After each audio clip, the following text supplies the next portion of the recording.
Hey everyone, welcome to Princess of Gay. I'm your host Connie, and today we are here with Season 2 of Symphogear, aka Symphogear G. We are starting with Episode 1 today.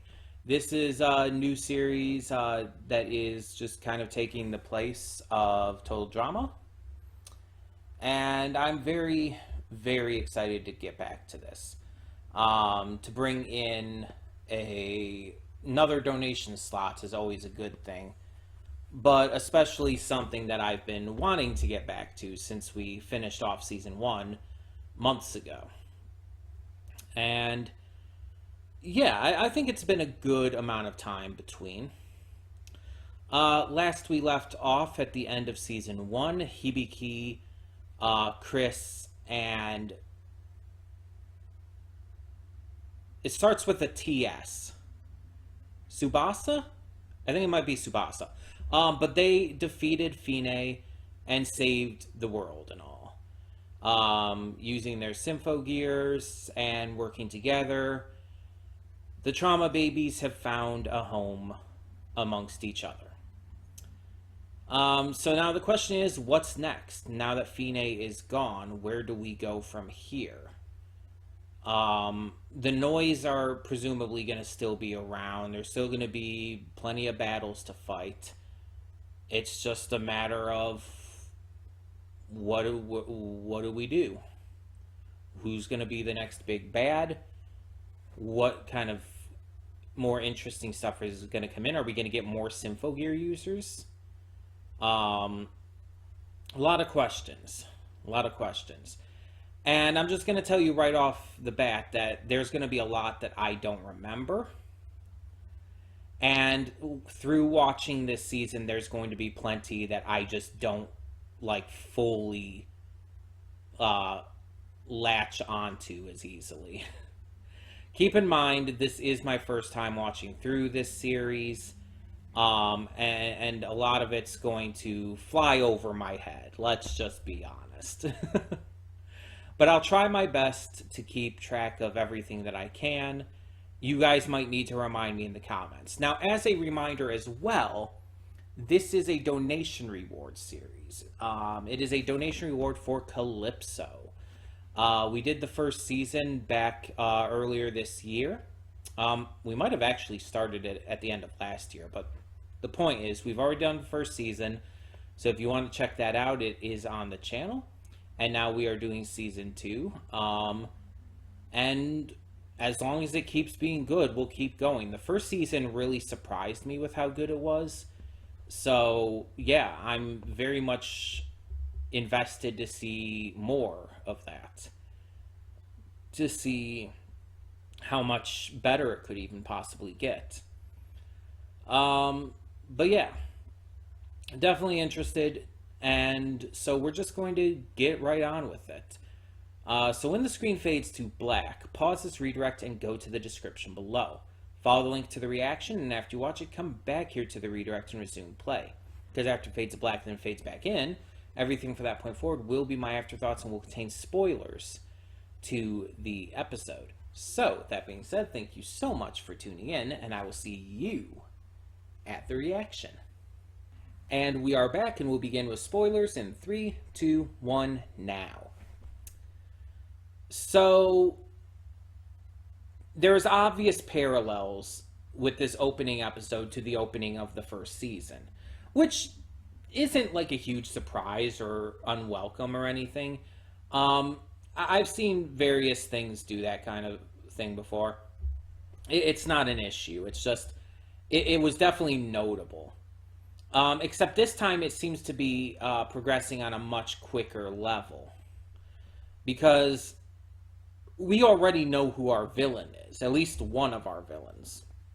We have Maria Caldazo. I cannot remember how to pronounce her full name, but Maria, just gonna call her that, is another idol singer who is performing with Tsubasa. And after they perform a song together, she summons the noise and reveals that she has a black Gungnir. which is very bad and raises a lot of questions, to put it simply. Um, she basically states that she's following in the footsteps that her and those who also work with her are following in the footsteps of Fine, and that they are, and it's made very clear previously that they're planning to destroy the world. Um, and the first step into that is taking over, because she's declaring war on the entirety of the world, claiming that because she can control the noise, that they have claim to the entirety of the planet, which is wild to make a statement like that. Um, and it also explains why this concert was being broadcast everywhere. This was needed to be seen everywhere. Right now, she's not having the noise attack anyone. They're just kind of standing there menacingly. So we'll see, I guess, in episode 2 if anything happens with that. We also know now that the Symphogears have been made public, but the users of them have not. So it's made clear that if Tsubasa reveals herself here, it could cause some issues. Tsubasa, meanwhile, does not mind doing that because obviously she would rather protect people than protect her own secrets and everything. But it could still spell some problems nonetheless, um, with everything going down.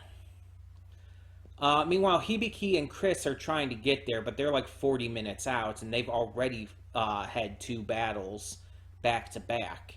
So they're not at their best at the moment. We also get glimpses of a couple other new characters throughout this. We see who, I guess, based on what Maria had said before, is her mother. And then we see like this blonde girl as well, very briefly. And I think that one or more of them might have been the ones in the opening, the cold open. Um, I'm not 100% on that. I would have to go back and watch that again. Uh, but it's definitely a strong start. It definitely kicks things off by just throwing us into a mission, but also outside of that, just kind of getting us back into the flow of the intensity of this series. Like not starting off with anything slow and calm or whatnot, just really just going for it. And I can appreciate that. I can appreciate that. But at the same time, it's like, Jesus, I was not expecting to just run full force at that brick wall, you know? Um, but yeah, I'm definitely excited to see where this goes. The idea of a villain following in a previous one's footsteps is nothing new.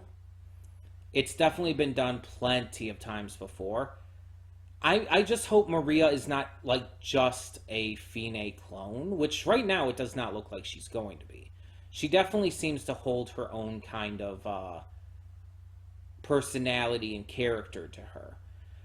Her motivations, from the little bit we can tell at the moment, seem to be centered around like maybe not liking how the world is, um, like maybe feeling that the world is corrupt and in bad shape, and human beings are terrible, which they are, but still, not really an excuse to destroy the world.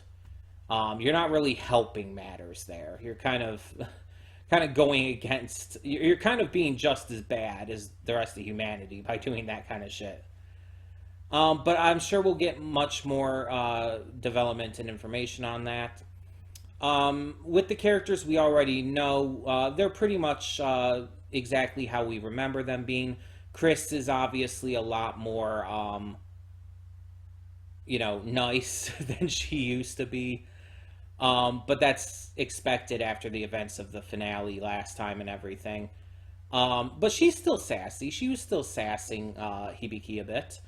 But you like even see her also being extremely nice and thankful and everything. Like when Hibiki gets them inside the train while when they're about to hit that tunnel. Like Chris just like without hesitation and completely genuinely thanks her and says, "You owe me one," or "I owe you one." And it's like you could see how much she's grown from even just where we left off, really. And it's great to see. It's great to see my babies just doing well, you know? um, it's just with any series that like really delivers on the entire trauma baby trope.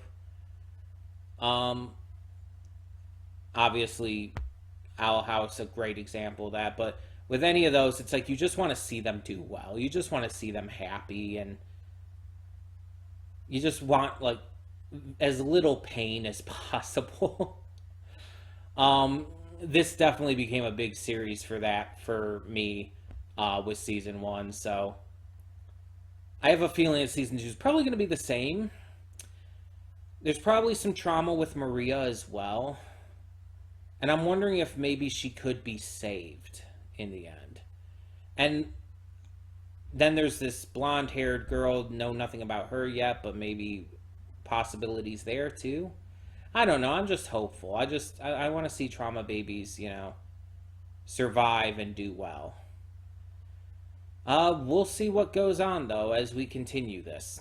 But in the meantime, tell me in the comments below, what did you think of this first episode of Symphogear G? And if there's anything I missed or misunderstood or just forgot about, please tell me.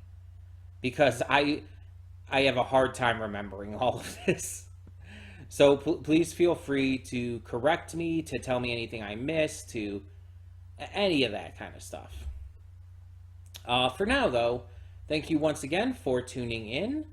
And I'm Connie, and I'm signing off. See y'all next time.